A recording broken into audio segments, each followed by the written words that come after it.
if you were properly oriented in life, if your spirit was in order, you'd aim at the highest thing that you could possibly imagine, and that would point you in the proper direction, and then you would attempt to treat everyone as if they had, including yourself, as if they had a value that was equivalent and related to that high order goal. And that's right. Why would you aim at anything other than the highest good you could imagine? It's like, why bother? Almost by definition. If you're going to aim, you might as well aim at what's good. If you're going to aim at what's good, you might as well aim at what's best.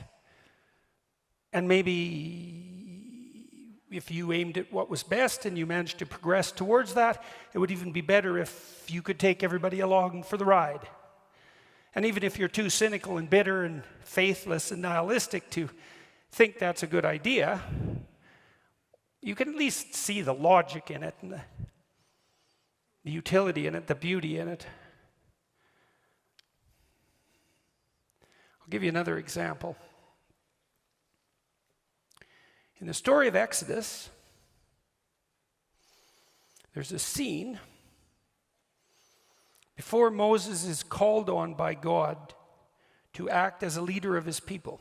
And it's very interesting because the story lays out how you become a leader, like an actual leader, not a tyrant, not someone who's manipulating, not someone who's out for himself, but an actual leader. And that's a very difficult thing to get right. So in this scene, Moses is out walking along a path and minding his own business, and something sort of glimmers and gleams and glistens in the periphery of his vision, and he takes the time to deviate from his path and to investigate it.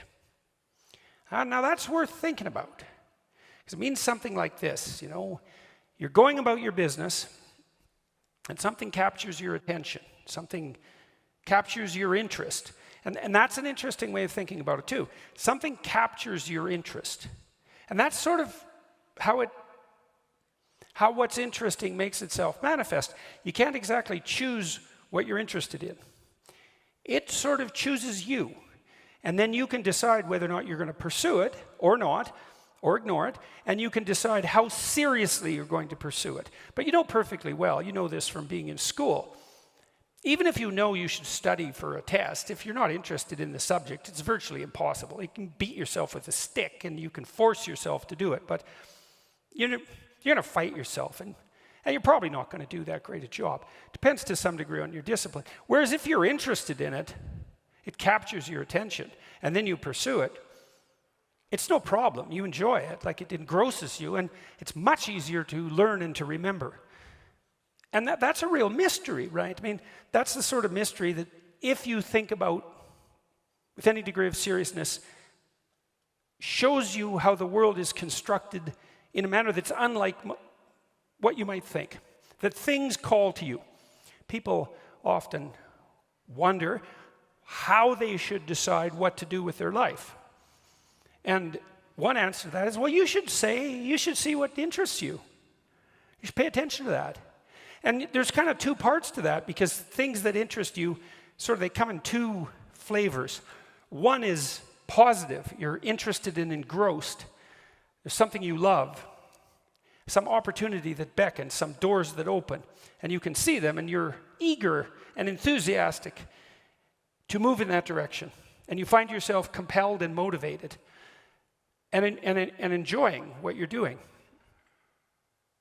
And then there's problems that interest you, and that's more negative. You'll have something that's bothering you, obsessing you, that you can't get rid of, some problem that is paramount. It might be personal, it might be conceptual, it might be political.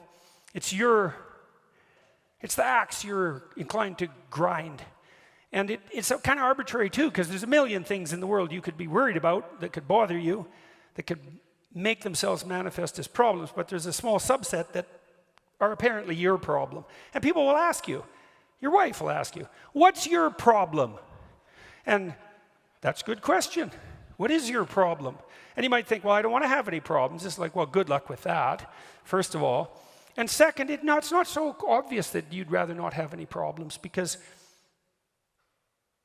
well, then what would you do?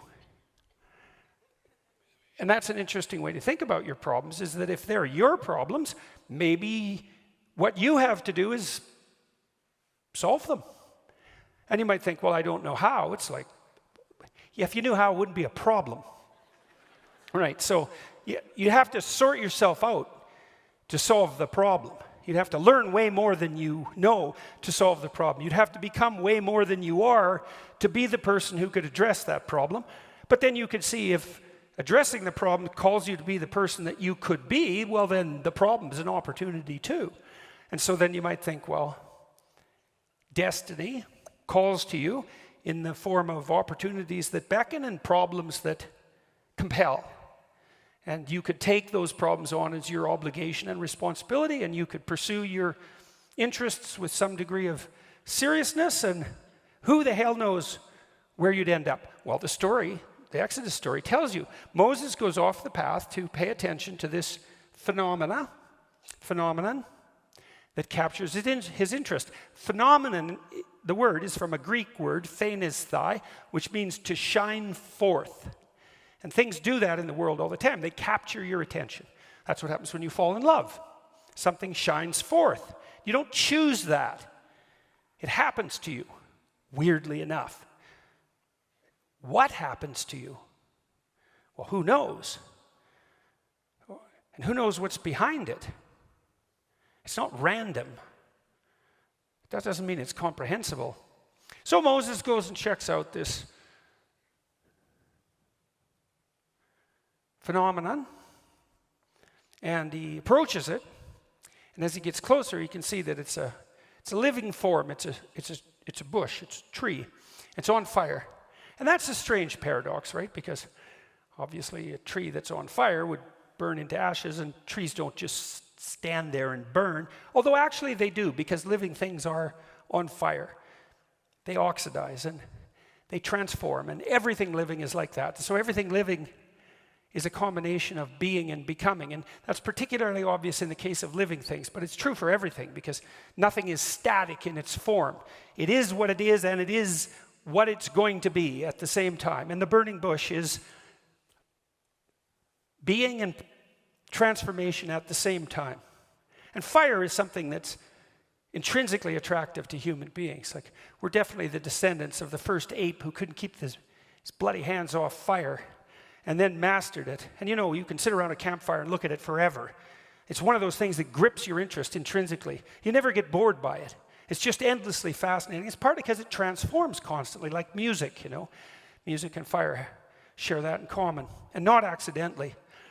And so a burning bush, it's a compelling, and it's paradoxical too. It's static, because it still has this tree-like form, and that tree-like form is sort of emblematic of life, and it's burning.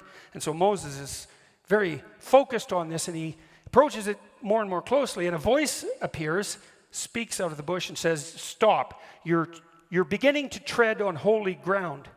Well, when Tammy talked, she said, well, in essence, she said, what would happen if you listened seriously? And the answer is, well, the more seriously you listened, the more the person you're listening to would reveal themselves, and they'd reveal themselves more and more deeply. And that would be true whether you're listening to your wife or your husband or your friend or whoever you're listening to, because people will tell you everything, including all sorts of things you don't want to know, if you listen. And so you might come to understand that if people aren't telling you, then you're not listening. And if the people around you aren't that interesting, it's because you're not listening. If you were listening, they'd be so interesting you wouldn't even want to be anywhere near them. The people are no shortage of interesting, because people are crazy and strange and demented and peculiar, and they're full of twists and tangles and snakes. And if they tell you what they're really up to, man, it's interesting.